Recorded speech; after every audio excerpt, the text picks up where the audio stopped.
పేరు శివకుమార్, అనంతపురం నుంచి సార్. పిండ ప్రదానం చేసే తద్దినాలలో వేద మంత్రాలను పఠిస్తారు కదా. అసలు ఈ తద్దినాలు చేయడం శాస్త్రబద్ధమా? చేయకపోతే పితృలోకములలో ఉండే మరణించిన తల్లిదండ్రులకు ఆహారం వెళ్ళదు. మనల్ని కని పెంచిన వారికి మనము ఉన్న పితృ రుణం తీర్చుకోకపోతే, వారు ఆకలితో బాధపడి మనల్ని దీవించకపోతే, మనకు మన పిల్లలకు లైఫ్ లో ప్రాస్పారిటీ, ఆరోగ్యము, వంశాభివృద్ధి ఉండవు. పితృదోషము మనల్ని కొట్టి జీవితంలో అనేక ఆర్థిక మానసిక సమస్యలు, యాక్సిడెంట్లు, ప్రమాదాలు, అకాల మరణాలు కలిగి బాధలను అనుభవించాలి అని శాస్త్రం చెబుతుందని పురోహితులు హెచ్చరిస్తున్నారు. ఈ పిండ ప్రదానాలు చేయడం సనాతన ధర్మంలో ఒక్క బ్రాహ్మణులకైనా లేక అందరికీ వర్తిస్తుందా? దీని గురించి ఒక క్లారిటీతో వీడియో చేయమని వేడుకుంటున్నాం సార్. ఓ, నమస్తే. నేను doctor Venkata Chaganti, president, university of applied Vedic sciences. ఇప్పుడు వీరు అడిగిన ప్రశ్న ఏంటంటే, పిండ ప్రదానం చేయాలా చేయొద్దా? బ్రాహ్మణులు మాత్రమే చేయాలా? చేయకపోతే మిమ్మల్ని ఆ, కొట్టి కొట్టి చంపేస్తుంది. ఏం కొట్టి కొట్టి చంపేస్తుందో మరి తెలియదు. మొత్తానికైతే మిమ్మల్ని వెంటాడుతుంది, పాపం వెంటాడుతుంది. పితరులకు మీరు తిండి పెట్టకపోతే, ఇవి అన్నీ కూడా ఈయనకున్న డౌట్స్. మీరు బాగా అర్థం చేసుకోవాల్సిందండి, పిండ ప్రదానం చేసేటప్పుడు హోమం చేశారనుకోండి, అది చాలా మంచిది, డెఫినెట్గా చేయాలి. ఇక మీరు పిండం పెట్టేటప్పుడు కాకులకో, పిచ్చుకలకో, చేపలకో, ఆవులకో మీరు ఇంత ముద్ద అన్నం కలిపే కదా పెట్టేది, తప్పేం లేదు, పెట్టచ్చు, అది కూడా తప్పు లేదు. సో మరి ఎందుకు ఎందుకు ఇది చేయాలి అంటే, వాళ్ళు వేద మంత్రాలు చదువుతారు కదా ఆ టైంలో, మరి అవన్నీ శాస్త్రబద్ధమైన అంటే, వాళ్ళు చదివేవి మంత్రాలు కాకపోవచ్చు, మంత్రాలు అవ్వచ్చు.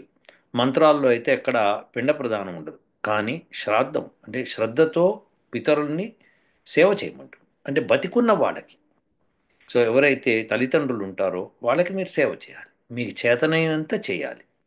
వాళ్ళకి ఆసరాగా ఉండాలి, వాళ్ళకి భోజనాదులు, తర్వాత వస్త్రాదులు, తర్వాత ఉండడానికి నివాసము, ఇలాంటివి కల్పించాలి. మీరు శక్తి మించి చేయాల్సిన పని లేదు. మీకు శక్తి ఎంత ఉందో అంత చేయాలి. మీరు మీకోసమే బతకడం కాదు, తల్లిదండ్రులను కూడా బతికించాలి. మీ పూర్వీకులు, తాత ముత్తాతలు ఎవరున్నా సరే, వంశస్థులు అందరినీ మీ ఇంట్లో పెట్టుకొని, లేకపోతే మీరు వేరే ఇంట్లో పెట్టన్నా వాళ్ళని పోషించటము మీ ధర్మం అది. సో మీ ధర్మం అంటే, మీరు ఒక్కడే కొరకైతే మీ ధర్మము, 10 మంది ఉంటే 10 మంది ధర్మం. సో అందరూ కలిసి చేయవలసింది ఇది. ఇందులో ఎట్టి పరిస్థితుల్లోనూ మీరు ఉపేక్షించకూడదు. అలా ఉపేక్షిస్తే మహాపాపం. అప్పుడు మిమ్మల్ని పీడించి కొట్టి కొట్టి చంపుతున్నమాట వాస్తవం. లేకపోతే అలాంటివి జరగవు. సో మీరు బతికున్న వాళ్ళకి సేవ చేయటమే పితరుల సేవ, శ్రద్ధతో చేయటమే శ్రాద్ధం. అంతేకాని చచ్చిపోయిన వాళ్ళకి పిండం పెట్టడం కాదు. బతికున్న వాళ్ళకి తిండి పెట్టండి, అది పిండ ప్రధానం. సో ఇది కాకుండా మీరు బతికున్న వాళ్ళకి చేయకుండా చచ్చిన వాళ్ళకి చేస్తారంటే ఎట్లా? అదే మీ స్నేహితుడు ఎవడో కప్పు ఛాయ్ తాగుదాం రారా అంటే గబగబా తీసుకెళ్ళి ఛాయ్ తాగిచ్చి మీరు పైసలు కడతారు, పోటీ పడి కట్టుకుంటారు. అవునా కదా? అలానే భోజనం వాళ్ళకి, మీరు ఫంక్షన్స్ చేయటము, మీరు పార్టీలు చేయటము, మీ అబ్బాయి పుట్టినరోజునో, మీ అమ్మాయి పుట్టినరోజునో, మీ భార్య పుట్టినరోజునో, మీ పుట్టినరోజునో, ఏదో ఒక సందర్భంగా వారికి పార్టీలు ఇవ్వటము, ఇవన్నీ చేస్తూ ఉంటారు. ఇవన్నీ చేస్తున్నప్పుడు ఇవి కాదు ముఖ్యం, తల్లిదండ్రులకు సేవ చేయటం ముఖ్యం. మీరు ఏమైనా చెప్పండి, తల్లిదండ్రులకు సేవ చేయటం ముఖ్యము. మీ అన్నయ్య దగ్గర ఉంది, మీ తల్లిగారు అక్కడ ఉన్నారు, ఉండనివ్వండి హ్యాపీగా. ఆవిడకి కావాల్సిన చీర, సారే ఏమైనా ఉంటే కనుక పెట్టచ్చు మీరు. సో అది అంటే మీరు ఆవిడకి కావాల్సిన ఏమైనా నగలు అట్లా చేయించవచ్చు. అలాంటివి చేస్తే ఆమె సంతోషంగా ఉంటుంది. సో మీ చేతనైతే, మీకు అవి నగలు చేయించాల్సినంత స్తోమత లేనప్పుడు, కేవలము భోజనం కానీ, వస్త్రాలు కానీ, ఇలాంటివి అయితే మినిమం అయితే కంపల్సరీ చూసుకోవాల్సింది. ఇది మీ బాధ్యత. ప్రేమపూర్వకంగా చేయాలి అది కూడా. ఏదో మీరు ఇది నా బాధ్యత అందుకే చేస్తున్నా అని కాదు, ప్రేమపూర్వకంగా చేయాలి. మిమ్మల్ని కని పెంచినందుకు మీరు ఖచ్చితంగా ప్రేమపూర్వకంగా చేయాలి, ఇది తప్పదు. బాటమ్ లైన్ ఇది. ఇంకా సమస్యలు అదే శ్రాద్ధ, అదే పితరులకు చేసే సేవ. అంతేగాని చనిపోయిన తర్వాత గొప్పగా చేస్తే ఏమిటి లాభం? అది ప్రభాస్, సినిమా యాక్టర్ ప్రభాస్, వాళ్ళ కృష్ణరాజు గారు చనిపోయినప్పుడు కొన్ని వందల మేకల్ని వాటిని చంపి భోజనాలు పెట్టాట. ఏం లాభం అట్లా చెప్పి అట్లా చేస్తే ఏం లాభం? ఏమీ లాభం లేదు అటువంటివి. ఏమి పనికిరాదు, తినేసి పోయారు వాళ్ళు, అటు నుంచి అటే వెళ్ళిపోతారు. సో అది కాదు విషయం. మీరు చేయవలసింది ఏంటంటే, బతికున్న వాళ్ళకి సేవ చేయటమే మీకు పుణ్యము. అప్పుడు మీకు ఎంత పుణ్యం వస్తుందో మీరే చూడండి. So that is what you have to do. So అలా కాకుండా చనిపోయిన వాళ్ళకి చేయాలి, బ్రాహ్మణులు మాత్రమే చేయాలి కాదు, ప్రతి మానవుడు చేయవలసింది ఇది. ఎస్. సో అది బతికున్న వాళ్ళకి చేయాలి సేవ, చనిపోయిన వాళ్ళకి కాదు. చనిపోయిన వాళ్ళకి మీరు చేసేది ఏం లేదు. మీరు వాళ్ళు ఎక్కడున్నారో కూడా తెలియదు. సో ఒకసారి ఎవరో ఒక స్వామీజీ అన్నాడు, ఏమంటే ఇప్పుడు ఇండియాలో మీరు డిపాజిట్ చేస్తారండి రూపీస్లో, మరి అమెరికాలో డాలర్స్కి వెళ్ళటలేదా అది? అలానే ఇక్కడ పిండ ప్రదానం చేస్తే పితలకు అక్కడ చేరుతుందని. ఇది రబ్బిష్. ఇలాంటి మాటలు మాట్లాడే వాళ్ళు ఎంత రబ్బిష్ మాట్లాడుతున్నారో చూడండి. ఎందుకో నేను చెప్తా చూడండి. ఇండియాలో డబ్బులు జమ చేశారండి. జమ చేస్తే ఆ డబ్బుల్ని అమెరికాకి ఫలానా అడ్రస్కి వెళ్ళి ఇస్తుంది. అది మనకి ఇండియా వాళ్ళకి అమెరికా వాళ్ళకి గవర్నమెంట్ తరఫున సంబంధం ఏర్పడి, వాళ్ళ పోస్టల్ డిపార్ట్మెంట్స్కి సంబంధం ఏర్పడి, వాళ్ళ బ్యాంకులకి సంబంధం ఏర్పడి, అలాంటి డబ్బు ధనం ట్రాన్స్ఫర్ అవుతుంది. ఇక్కడ మీరు మీ తండ్రికి కానీ మీ తల్లికి కానీ చనిపోయిన వాళ్ళకి పిండ ప్రదానం చేస్తే ఏ అడ్రస్కి వెళ్తుందో మీరు చెప్తారా? మీరు చెప్పాలి. ఇక్కడ డబ్బులు ఇండియాలో ధనం పెట్టేవాళ్ళు ఆ ధనము ఏ అడ్రస్కి వెళ్ళాలో చెప్పాలి. చెప్పకుండా మీరు డబ్బులు పెట్టారనుకోండి, ఎటు పోతాయి? ఎటు పోవు కదా. వాడు తీసుకొని అంటాడు, ఎక్కడ పంపిస్తామండి అంటాడు. మీరు బ్యాంక్కి వెళ్ళి ట్రై చేయండి. నేను అమెరికాకి ₹1,00,000 పంపించాలనుకుంటున్నానండి. ఓకే. ఎవరికి పంపించాలనుకున్నా వాళ్ళ అకౌంట్ నెంబర్ ఎంత, వాళ్ళ రౌటింగ్ నెంబర్ ఎంత, వాళ్ళ పేరు ఏమిటి, వాళ్ళ డీటెయిల్స్ ఏంటి, మొత్తం అడుగుతారు. అవి మీరు ఇవ్వలేదు, లేదండి మా తమ్ముడు పంపించేసాడు అక్కడికి అన్నాను అనుకో, మీ తమ్ముడు ఎవరయ్యా అని అడుగుతారు. సో ఇది సహజం అనమాట. ఇక్కడ వీళ్ళు ఇంకా కవర్ చేసుకుని ఏమంటారు, దేవతలకు తెలుసు ఎవరికి వెళ్ళాలో. కాకి తిన్న తర్వాత కాకికి ఏం తెలుస్తుంది? అది ఎప్పుడప్పుడు చచ్చిపోతుంది, దానికి ఏం తెలుస్తుంది? కాకులకు తెలుసు అన్నప్పుడు కాకులను ఇంట్లో పెట్టి పోషించుకోండి, అవే దేవతలు కదా. సో ఇలా కాదండి, ఇది తప్పు. ఇలాంటివన్నీ చేయకూడదు మనం. ఆ రోజున మీరు ఆ, సంవత్సరికం ఒక సంవత్సరం అయిన తర్వాత 2 సంవత్సరాలు, ప్రతి సంవత్సరం కనుక మీ తండ్రి గారికి చనిపోయిన వాళ్ళకి ఎవరికన్నా సరే మీరు పిండ ప్రదానం చేసుకున్నప్పుడు మీరు బ్రాహ్మణులు పిలిచి వాళ్ళకి చక్కగా భోజనాలు పెట్టి వాళ్ళ చేత చక్కగా పూజా కార్యక్రమం హోమ కార్యక్రమం చేయించుకొని ఆ తర్వాత మీరు వాళ్ళందరికీ భోజనం పెట్టి మీరు కూడా భోజనాలు చేసి తృప్తి పడండి.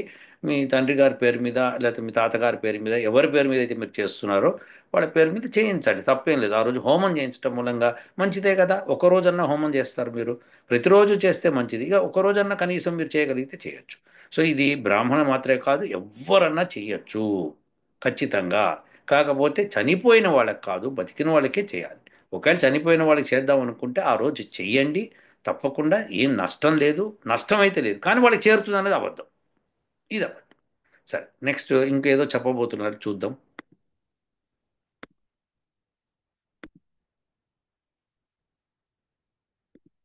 ఇటీవల మా బంధువు ఒకరిని సంప్రదిస్తే శ్రీధర్ గురూజీ గారిని ఛాయా అథర్వణ వేదంలోని ఏకైక స్పెషలిస్ట్ ఉన్నారని, ఆ మంత్ర ప్రయోగిని ఆశ్రయిస్తే వారు మహాపితృ నారాయణుని కోసం జనార్దన సేవ అని పితృదేవతల పేర ఒక భావి పరిమాణంలో యజ్ఞగుండంని ఏర్పాటు చేసి ఎన్నో యజ్ఞాలు హోమాలు జరుపుతుంటారని తెలియజేశారు. అలాగే ఈ గురువు గారు వందల సాలిగ్రామాల పూజలు ఎంతో నియమనిష్టలతో చేయిస్తారు. తాను ఆశ్రయించిన అన్ని వర్ణాల భక్తుల యొక్క ప్రారంధంలోని పాపములను, కష్టాలను, బాధలను ఎంతో త్యాగి ప్రయోగి అయిన ఈ శ్రీధర్ గురూజీ గారు తాను స్వీకరిస్తారని భక్తులు చెబుతున్నారు. వారి వెబ్సైట్ www.jwala.org. ఈ పితృదేవతల బాహ్య యజ్ఞాల వల్ల జీవితంలో కష్టాలు సమస్యలు అన్నీ తొలగిపోయి అన్ని శుభాలు ఆరోగ్య సంతోషాలతో మంచి జీవన సంబంధాలతో ఎంతో ప్రశాంతంగా ఉన్నామని మా బంధువులు చెబుతున్నారు. సో కన్ఫ్యూజన్ లేకుండా క్లారిటీ తోటి వేద ప్రమాణికంగా ఈ పితృ రుణమును తీర్చుకునే పిండ తర్పణాలు, తద్దినాలు, అలాగే శాలిగ్రామాల పూజను గురించి, అలాగే చెయ్యకపోతే మనల్ని కొట్టే పితృదోషముల గురించి అధర్వణ వేదం అనుసరించి వివరించగలరని వేడుకుంటున్నాం సార్. అలాగే ఒకరి ప్రారంధ కర్మను మరొకరు స్వీకరించి వరించవచ్చా? వేద ప్రామాణికంగా అనుసరించి తెలియజేయగలరు.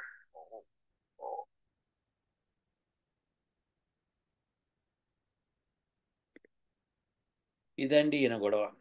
సో ఈ శ్రీధర్ గురువు గారు ఎవరో నాకు తెలియదు నాయన. ఆయన ఏం చేస్తున్నాడో అస్సలు తెలియదు, కాబట్టి తెలియని వాళ్ళ గురించి నేను మాట్లాడలేను. కానీ మీరు ఇచ్చిన డీటెయిల్స్ని బట్టి చూస్తే ఆయన మీ యొక్క పాపకర్మలని ఆయన తీసుకుంటాడని. ఇది విచిత్రమైన విషయం ఏంటంటే పరమాత్ముడి గురించి ఇట్లా అబద్ధాలు చెప్పడం అన్నది చాలా తప్పు. ఎవరి కర్మను ఇంకొకళ్ళు తీసుకోలేరు, ఇసుమంతా కూడా తీసుకోలేరు. అప్పుడు తీసుకునే పని అయితే కనుక పరమాత్ముడి న్యాయం అన్యాయం అయిపోతుంది. కాబట్టి తీసుకోలేని విషయాన్ని తీసుకోగలరు అని చెప్పడం తప్పవుతుంది. ఇది బాగా అర్థం చేసుకోండి. సో మనము ఏ కర్మ మనం చేస్తామో ఆ పాపము కానీ పుణ్యం కానీ మీకే వస్తుంది. ఆవగింజంతైనా ఇంకొకరికి చేరదు. చాలామంది చెప్తుంటారు మీరు తప్పులు చేస్తే మీ పిల్లలకు వస్తుందని. అది భయపెట్టడానికి చెప్తారు కానీ పిల్లలకి రాదు. వాళ్ళ కర్మలో ఉంటేనే మీ దగ్గర జన్మ తీసుకుంటారు, లేకపోతే జన్మ తీసుకోరు. సో ఇది పరమాత్ముని యొక్క న్యాయపాలనలో సాధ్యం కాదు ఇలాంటివి. కాబట్టి మనం ఇలాంటి అబద్ధాలు చెప్పకూడదు. ఇలాంటి అబద్ధాలు చెప్పేవాళ్ళు ఈ చేసే కర్మలు ఫలించవండి. కాబట్టి మీరు ఇది బాగా అర్థం చేసుకోండి.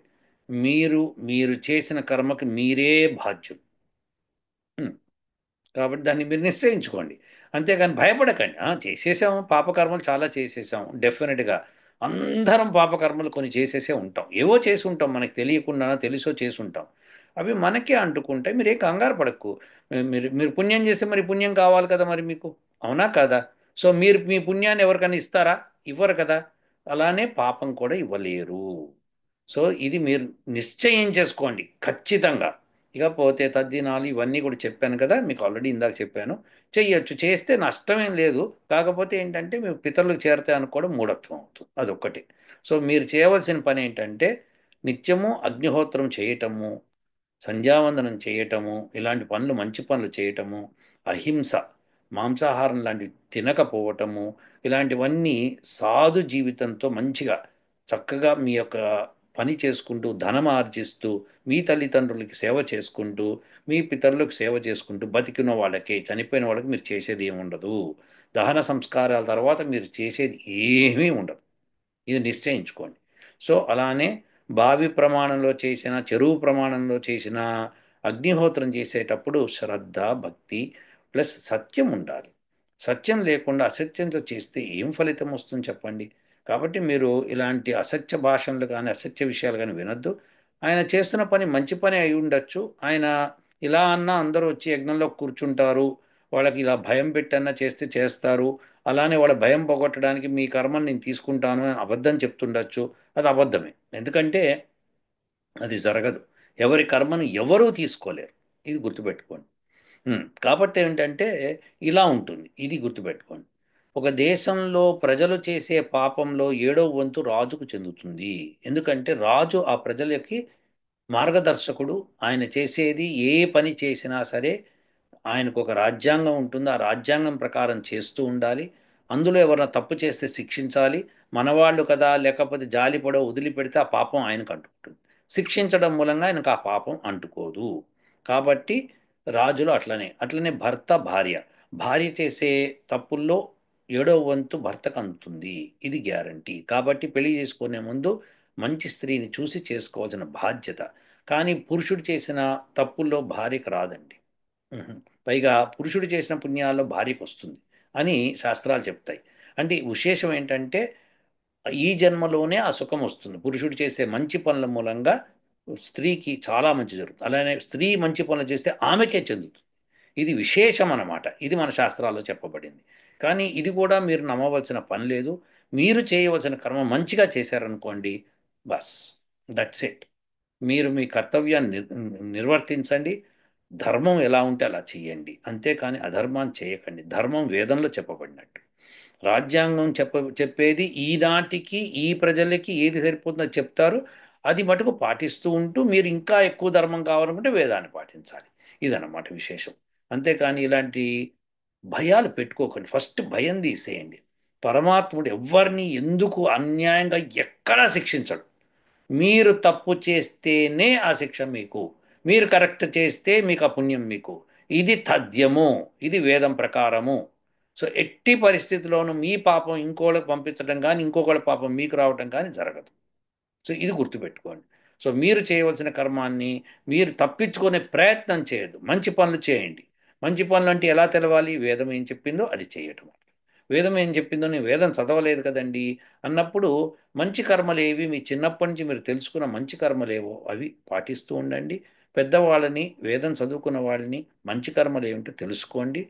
వాటిలో మీకు సమస్యలు వస్తే, సందేహాలు వస్తే నాకు పోస్ట్ చేయండి. నేను చెప్తాను ఆ కర్మ మంచిదో కాదో. ఇప్పుడు మీరు అడిగినట్టుగా ఇంకొక ప్రశ్న అట్లా అడిగినప్పుడు నేను చెప్పడానికి ప్రయత్నం చేస్తాను. ఇక అథర్వణ వేదంలో ఉన్నవన్నీ కూడా వేదం ప్రకారమే ఉంటాయి కాబట్టి ఎక్కడ అబద్ధం ఉండదు. ఒక చోట వేదంలో ఇది చెప్పి ఇంకో చోట వేదంలో ఇంకోటి చెప్పడు. కాబట్టి ఇవి మీరు బాగా గుర్తుపెట్టుకొని చేసుకోవాలి. వేదంలో కనుక మీ పాపపుణ్యాలు ఇంకోళ్ళకి అందించవచ్చు అని రాసి ఉండుంటే ఈ పాటికి అందరూ మీరు తీసుకొని కొట్లాడుకునేవాళ్ళు. అలా లేదు కదా. కాబట్టి మీరు చేయవలసిన పుణ్యకర్మలు చేయండి. బతికున్న తల్లిదండ్రులకు సేవ చేయండి. సేవ చేయడం అన్నా కదా అని ఓ పొద్దున సాయంకాలం కాళ్ళు పట్టేసి కాళ్ళు పిసికేసేసి తల పట్టేసి తలమాలిష్ కాదు. వీలైనంత అవి చేయండి. వాళ్ళకి భోజన వసతులు ఆరోగ్యం చూసుకుందుకు వైద్యము ఇలాంటివి అందించే మీ శక్తి కొద్దీ ప్రయత్నం చేయండి. ఇది మీరు గుర్తుపెట్టుకోండి. ఉంటానండి. ఓ